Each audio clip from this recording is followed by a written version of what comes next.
are you doing? I'm doing well. It has been a long time, I think, since I posted a Beer Knits podcast, but I have the day off because it is Friday, July 3rd, and we are observing the Independence Day holiday here in the States, so I don't have to go to work today, and instead I get to hang out with Mr. Fritzy, my mush mush. Anyway, he was floating around on the floor when I started to record, so I decided to bring him up to say hello, because I think it's been a long time since he's done that. And he needs a bath and he needs to get groomed. So he's gross right now. Before we get started, I have to apologize for Fritzy's running around, for any craziness that you hear from Fritzy or any strange background noises, because our neighbors illegally run a garage out of their home, and today they are welding or something, and like we've done all that we could to make them shut up, but they won't. And so you're probably going to hear some happy sounds, especially because they drive Fritzy nuts and he's going to bark his head off. So anyway, today's beer, I should also mention that it is 11:15 in the morning, and I'm recording this because Nick, my husband, is out running some 4th of July errands. So I'm drinking at 11 o'clock in the morning, not even, but it's a holiday. So today's beer is from Atwater Brewery. It's the Decadent Dark Chocolate Ale. I have had their vanilla porter before, and it's super yummy. I have not tried the dark chocolate one, but if it's anything as tasty as their vanilla one, then I should be in good shape. That's what their label looks like, and yeah, I guess we'll get to town. So before you guys start thinking that I'm like a raging alcoholic or something, I will say that I chose the lightest of all the beers that we had left in our fridge. This one's like less than 5% technically, so I'm trying to be good. And let me read you a description. It was originally blended for the working class in central London. English-style porters give a nod to the masses, mixing traditional old-style ales with more modern ales. While relatively dark, as you can see, English-style porters eschew burnt flavors for more mellow profiles. So this one in particular has its foundation, has as its foundation a nutty profile with a round mouthfeel. Added is a chocolate extract consisting of 3 blended chocolates of varied depth. The result is a rich but not overly sweet experience for both the beer and the chocolate enthusiast. I will be the judge of that because a lot of the chocolate beers I've had did not taste as described. There are some really good ones. There's a lot of the chocolate peanut butter ones are good. Like Sweet Baby Jesus is really good, but we'll see what happens. Cheers! Okay, so that is pretty tasty. It does have a light taste of chocolate. It's not very strong. The aftertaste kind of is now. Yeah, so the aftertaste of chocolate is a lot stronger than it is going down. It smells a little chocolatey, and it is fairly light. So this would be, I mean, I know it looks pretty dark, but I would say this is a pretty decent like session beer. Like if you just want to hang out on your porch and read, which is what I'm going to be doing after I record this. If you just want to go and hang out outside, like you could probably drink a few of these and not, you know, die. So yeah, that's pretty good. Anywho, on to bigger and better things. This is going to be like kind of random because it's been so long that I don't even remember what I've showed you, what I haven't. I know there are certain things that I have and a lot of things that I haven't. So I'm just going to start off with what I finished, which is like nothing. I think last we spoke, I was about to take off to San Francisco, maybe? I don't even remember. So I went to San Francisco back in April for a marketing conference, and it was awesome. I met a lot of people, made a lot of friends, and I've actually met up with one of them a couple weeks ago. He and his wife were flying in to go to the beach, and so they stopped in Philadelphia, and we met them for dinner and had like a nice time together. So it's kind of cool that, you know, like I can go do that and meet new people and make friends. And for my flight there, I wanted a project I could work on the plane that was kind of just easy and didn't require a lot of lugging around, and I could knit without elbowing the people next to me. The guy sitting next to me on the way out didn't seem to care. The woman on the way back was like, I don't know if she'd never flown before, but she was grasping on to the seat for dear life, and so I didn't really have a lot of elbow room. So it worked out perfectly. I decided to work on the Handbrake Towel, which everyone and their uncle has made at this point, and if you haven't, you should. The pattern was actually gifted to me by a friend of mine, so I won't name names, but if you're watching, very much thank you. It was a nice little surprise right before I left for my conference to get that and have something to work on. So that's that. The pattern is only $1, and it's from our favorite folks over at the Bakery Bears podcast. And if you haven't heard of it by now, you're probably living under a rock. Anyway, so that is what I worked on, and it took me forever to finish. I don't know why. Like, I just kind of lost my knitting mojo, and when I lose my knitting mojo, I lose it pretty good. I think I got like half of it done while I was on my trip, because I would knit on the plane, and then I would sleep, or I think I might have read at one point, but like basically when I'm on a long flight, and if you're not from the United States, the flight from Philadelphia to San Francisco is about 6 hours. So what I tend to do is just put my headphones on and sleep for a vast majority of the time, or watch podcasts. I always buy the Wi-Fi, which is a total ripoff, but I do it anyway, so I can stream music and, you know, get work done. Like, I'll check my email and stuff. So I didn't get as much done as I wanted to on my trip, and I eventually finished it a month later when we went to the beach. And it really doesn't take that long. Like, don't use my timeline as any gauge for how long it's going to take you to make it. It's super pretty. I think this would work up really nicely in the type of yarn where it has a lot of colors to it and you want to show off the structure of the yarn, because it is, you know, kind of basic stockinette with a little flare here and there. I like that word, flare. Yeah, so it's cute. I think it came out nice. The color is neon peach, and of course the my camera isn't going to register it very well, but that's what it kind of looks like on. I did soak and block it already, so it's pretty much it.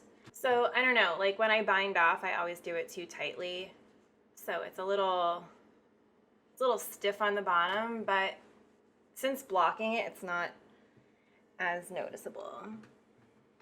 So it works. I'm probably not gonna wear it till the fall at this point, which our weather patterns are really off here. I don't know when fall is going to happen. It could be like the middle of August, or it could be like December.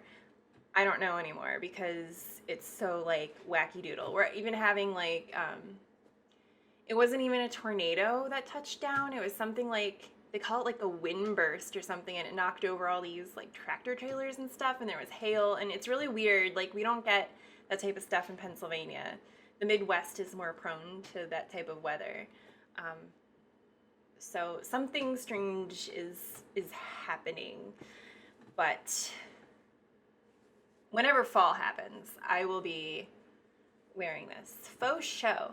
If you check out the show notes, I will have a link to it.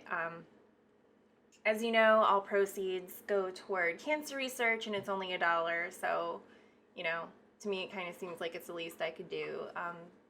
You might remember last year me talking about how my grandmother had passed away from colon cancer. She was lucky enough to be 90 years old when that happened, but, you know, it can kind of happen to anybody. So, you know, watching that's like kind of painful. I mean, it's more painful for the person going through it, obviously, but then to like watch them in that much pain, like nobody should have to go through that, basically. So any amount of money that goes toward the research and prevention or treatment, like that's a-okay in my book. On to current projects. I have a few on my plate. I'm not really dedicated to any one in particular right now, although I probably should be. I need beer. Because the more I spread out my attention, the fewer things actually get done. But at this point, I'm kind of just knitting on like whatever strikes my fancy. Usually when I sit down at night to like watch my podcasts, but lately I've been reading books. I've been really into like true crime right now, specifically the JonBenet Ramsey case. So if you follow me on Instagram, you'll see that like I've been reading that on a Kindle Paperweight that I got for my birthday, and it's fascinating how screwed up that whole case is. Anyway, that's what I've been doing mostly, is reading. But when I'm not reading, I am watching podcasts because we got rit of cable and I have nothing else to do. So I've been watching everyone's podcasts and not always commenting, but I'm loving it, so put out more, please. And then I knit.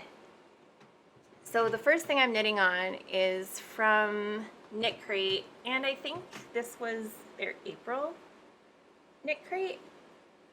And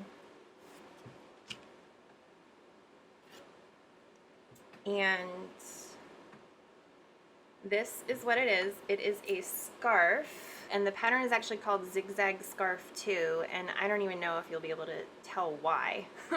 But basically it has these zigzag patterns that go all through it in different directions. So this one has like, in this where you work one yarn over, this one you work 2 yarn overs, this one's back to 1, and then up here you have 3 yarn overs, and they just form like these really cool zigzag shapes. And I'm not very far into it just because I've been saving this for when we've been traveling, because we've been traveling a lot. And it turns out I'm lazy, so when I'm in the car I really just don't do anything. But I will say that it's a super quick knit, and I believe all the proceeds, or part of the proceeds for this pattern, if you buy it outside of Knit Crate, go toward cancer research as well. I think it was the designer's brother who unfortunately passed due to cancer. I think it's cancer. So, I mean, I'll have a link to the pattern in the show notes if you're interested in purchasing that as well. The yarn is Mrs. Crosby Carpet Bag in the colorway Scarlet Ibis. I can't speak English, guys. So, it's a mix of superwash merino wool and silk, and it's 1 ply. So, in other words, it is heaven to the touch, and I love the colorway. I love working with it, but I don't think, I mean, my camera's making the color changes more contrasty than they are. I still don't think that this colorway works that well with this pattern, just because you can't see the subtleties of the zigzag. And the zigzags are really cool, and I think when it's done in block you'll be able to see them better, but as it stands right now it just doesn't seem like the pooling and the variegations in the, like, it's beautiful. The yarn itself is beautiful, the color is beautiful, I just don't think it's lending itself very well to this pattern. But anyway, I am going to finish it because it is so like wicked fast to knit. When I come home from lunch, I've been working on it when I come home for lunch to walk the dog the past couple of days, and I can get a ton of rows in while I'm on my break in the middle of the day.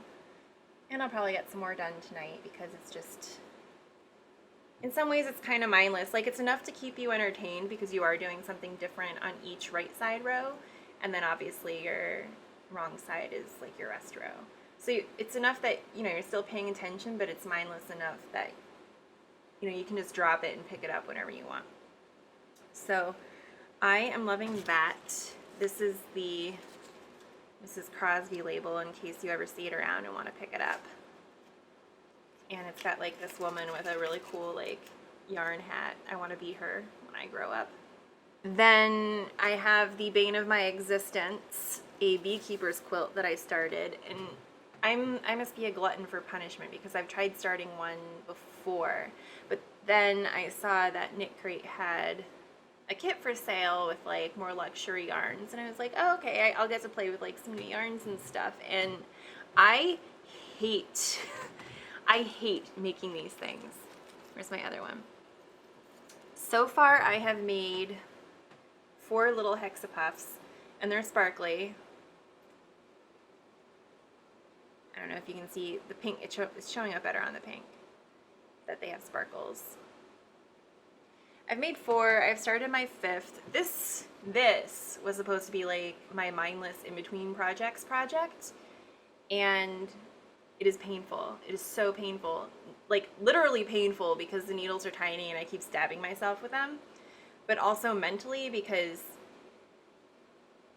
I don't even think I can explain the misery that I'm going through with making these. But I feel like I've dedicated myself to a cause, and it'll be like the type of thing that I pick up every now and then. Plus, I mean, you really don't use that much yarn to make them. So once I'm at a place where I've knit through my 4,000 mini skeins that I've purchased, then it'll just be like whenever I feel like it. So, you know, 4 down, 300 to go. Not too shabby. The yarn is Periwinkle Sheep Wink. So it's 75% superwash merino, 20% nylon, and 5% stellina. In other words, it's sparkly. So that is my project from hell. And then the big project that I'm working on that I actually haven't worked on in about a week or 2 is, please hold, is my exploration station shawl. And apparently the last time I put it down, it was in the middle of a row because I'm intelligent and you won't be able to see it very well. But I literally am almost done with it. Wow, you are not going to be able to see this at all. So you can see, like, I finished, like, you really can't see, but you can see that I finished all of the wedges, and then I did the brioche area, which made me want to jump off a cliff. And then there was this section, which was pretty easy but monotonous. And now I'm on a section that's like super mindless. It's all garter.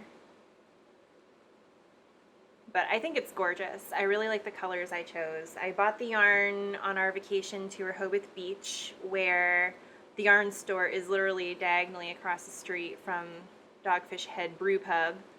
So, you know, I went and I bought some beer, and then I had some fun. Yeah, I started this while we were at the beach, and then I've just been knitting it almost exclusively for a while, and then I needed a break from the garter stitch because it's supposed to be like your rest, but I got bored. But I'm almost done with that section as well anyway, so I might as well just bite the bullet and maybe try to finish it this weekend, because after this section there's only one more section that's kind of like a lacy triangle thing in the main gray color. And the yarn I'm using is Queensland Collection Rustic Tweed. So, in a variety of colors. They don't even have like a name of the colors. They just have like numbers. So it's not even worth me getting into it with you. But it's basically like this magenta color, and then a lavender, and a turquoise, and then gray, because I liked, the pattern is by Stephen West, and I liked how he broke his up with a gray, because that made me feel like you could almost use any other color for the 3 wedges after that, but you'd still have this neutral color to pull it all in together. So I copied that and used a gray myself.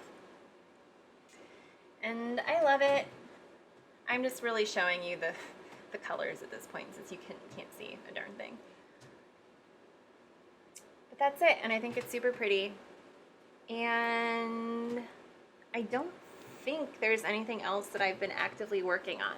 I was commissioned by a friend of mine to crochet a newborn like elephant hat photo prop. I had made her, I don't know if I showed you guys, like a reindeer hat for her son, and she gets like lots of compliments on it, which makes me happy.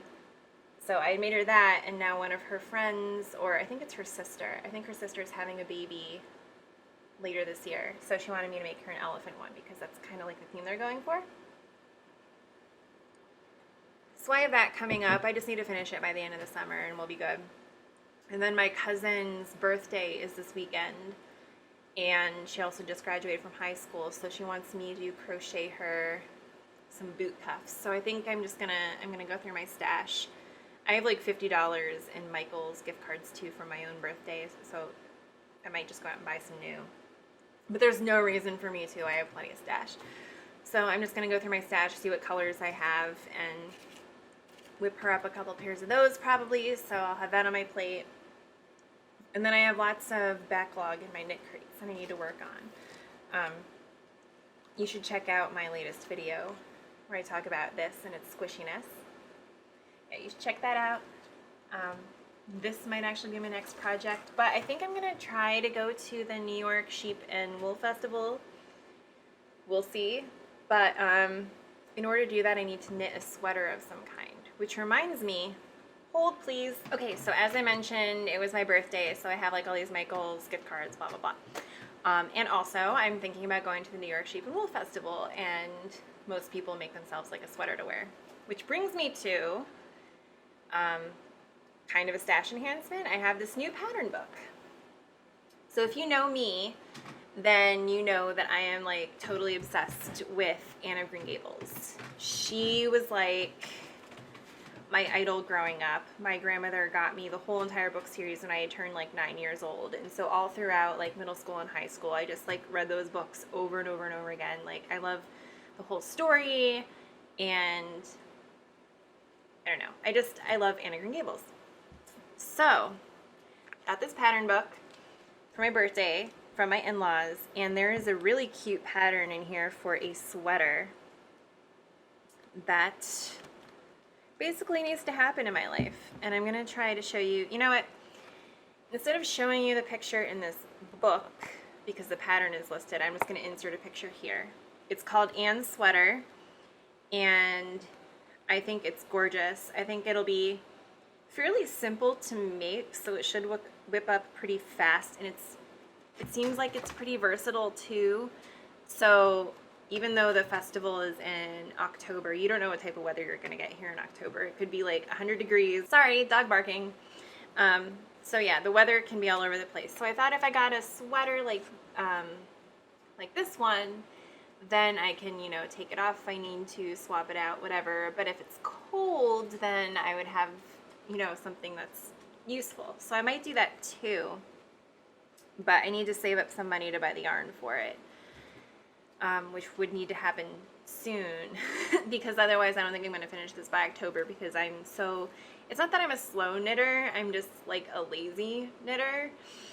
So it just seems like I'm slow and it takes me like eons to do basic things. Anyway, so I've been rambling now for over 20 minutes, and that's pretty much all I have to share with you. So I hope you've all had a good run since the last time we talked, and that you all have a happy Independence Day. Hopefully I'll be able to edit this later today and get it up before it is actually the 4th. And everyone be safe, don't blow your hands off or anything like that. And I will see you next time. And